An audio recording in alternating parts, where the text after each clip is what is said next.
Apapun argumentasi atau alasannya, termasuk apakah karena diperas, saya minta Komisi Pemberantasan Korupsi atau KPK, harus memproses hukum para pejabat di lingkungan Pemprov, yang mengaku atau paling tidak diduga menyetor uang kepada Gubernur Bengkulu nonaktif, Rohidin Mersyah, untuk modal maju sebagai calon Gubernur Bengkulu incumbent 2024, berpasangan dengan Meriani, akrab disapa Mary Toyota, sebagai calon wakil gubernur. Terlebih, berdasarkan pengakuan para pejabat bersangkutan, sebagaimana disampaikan Wakil Ketua KPK, Alexander Marwata, kepada wartawan, pasca Rohidin Mersyah terjaring operasi tangkap tangan atau OTT, Sabtu malam, 23 November 2024. Uang yang disetor kepada Rohidin Mersyah, guna mewujudkan ambisinya untuk kembali menjadi orang nomor satu di Provinsi Bengkulu, diduga bersumber dari APBD, atau anggaran pendapatan dan belanja daerah, notabene adalah uang negara atau uang rakyat. Demikian ditegaskan Direktur Lembaga Peduli Hukum Bengkulu, atau LPHB yang juga praktisi hukum dan pengacara, Ahmad Tarmizi Gumai SHMH, melalui produser eksekutif Bintang TV, dan pemimpin redaksi media online Agen 07, Khairudin MDK, Kamis, 19 Desember 2024, di Bengkulu. Faktanya, sesuai pengakuan Kadis PUPR, Tejo Suroso, kepada penyidik KPK, uang yang disetor kepada Rohidin Mersyah, disebut bersumber dari pemotongan biaya perjalanan dinas atau SPPD, pemotongan anggaran ATK atau alat tulis kantor, dan pemotongan TPP atau tambahan penghasilan pegawai.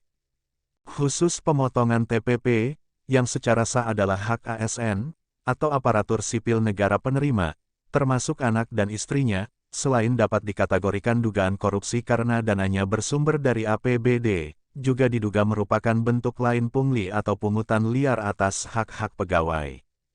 Ironinya, ada di antara uang dalam jumlah miliaran rupiah yang disetor kepada Rohidin Mersyah, dihimpun dari para satuan kerja atau satker, notabene para pejabat pengelola atau penanggung jawab fisik dan keuangan proyek, di Setdaprov atau Sekretariat Daerah Provinsi Bengkulu, kata Tarmizi Gumai. Menjawab pertanyaan, terkait pengakuan para pejabat bersangkutan, bahwa mereka terpaksa menyetor uang karena diperas, dengan ancaman akan dicopot dari jabatan, jika Rohidin Mersyah tidak terpilih menjadi Gubernur Bengkulu di Pilkada serentak 27 November 2024.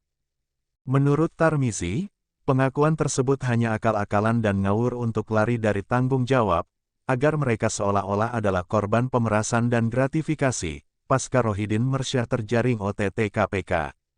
Di lain pihak, uang dalam jumlah ratusan juta rupiah, bahkan totalnya disebut-sebut mencapai miliaran rupiah, yang mereka setor kepada Rohidin Mersyah, adalah uang negara atau uang rakyat yang bersumber dari APBD. Dari mana rumusnya mengaku diperas? Mereka menyetor uang kepada Rohidin Mersyah, bukan karena faktor keselamatannya dalam bahaya akibat adanya ancaman, tetapi hanya karena tidak mau kehilangan jabatan. Ironinya, uang yang mereka setor, justru ada di antaranya bersumber dari memotong TPP, atau tambahan penghasilan pegawai, notabene merupakan hak individu atau perorangan para ASN, atau aparatur sipil negara, ujar Tarmizi. Sebelumnya, sebagaimana diberitakan CNBC Indonesia, edisi 25 November 2024, Wakil Ketua KPK, Alexander Marwata, mengatakan, Gubernur Bengkulu, Rohidin Mersyah, menyatakan butuh dukungan dana dan penanggung jawab wilayah, dalam Pilgub atau Pemilihan Gubernur Bengkulu 2024. Sekitar September-Oktober 2024, Isnan Fajri, selaku Sekdaprov atau Sekretaris Daerah Provinsi Bengkulu, mengumpulkan Kepala OPD atau Organisasi Perangkat Daerah, dan Karo atau Kepala Biro Setdaprov atau Sekretariat Daerah Provinsi Bengkulu. Dengan arahan untuk mendukung program Rohidin Mersyah, yang mencalonkan diri kembali sebagai Gubernur Bengkulu. Rohidin meminta para Kepala OPD dan Kepala Biro, menyetor uang kepada ajudannya, Efriansyah alias Anca, disertai ancaman pemecatan. Selain Kepala Dinas Dikbud, Saidirman, yang turut menyetor sejumlah uang kepada Anca, adalah Kepala Dinas Kelautan dan Perikanan, Syafriandi, Kepala Dinas Pekerjaan Umum dan Penataan Ruang, Tejo Suroso, dan Kepala Biro Kesejahteraan Rakyat, Ferry Ernest Parera, tutur Alexander, sebagaimana dikutip CNBC Indonesia. Tejo Suroso, mengumpulkan uang sejumlah 500 juta rupiah, berasal dari pemotongan anggaran ATK atau alat tulis kantor, pemotongan SPPD atau biaya perjalanan dinas, dan pemotongan TPP atau tambahan tunjangan pegawai. Rohidin sempat mengatakan kepada Tejo Suroso, jika dia sampai tidak terpilih lagi di Pilgub, Tejo Suroso akan diganti. Melalui Efriansyah, Ferry Ernest Parera, menyerahkan donasi dari masing-masing satker atau satuan kerja, yang tergabung dalam tim pemenangan Rohidin Kota Bengkulu, sebesar 1,4 miliar rupiah, ujar Alexander, juga seperti dikutip CNBC Indonesia.